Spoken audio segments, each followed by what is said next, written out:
জনশক্তিদের সাথে অন্য কোন রাজনৈতিক ছাত্র আল্লাহ ইস্তেগফার করতেন। আল্লাহ ইসলামী ছাত্র শিবিরের প্রত্যেক আমাদের কাছে মডেল রয়েছে।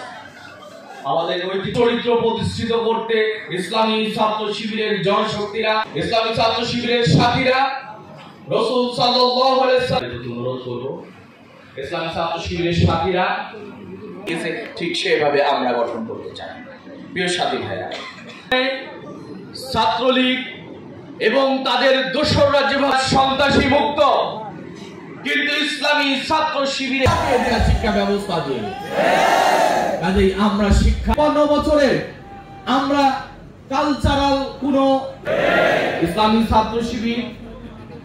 ছাত্র শিবিরের প্রত্যেক সাথী তার নৈতিক চরিত্র দিয়ে সমাজের সবচেয়ে সেরা করা হয়েছে একটা জাতিকে ধ্বংস করতে যা যা চাপিয়ে দেওয়া নিতে আমাদের কালচারাল অঙ্গন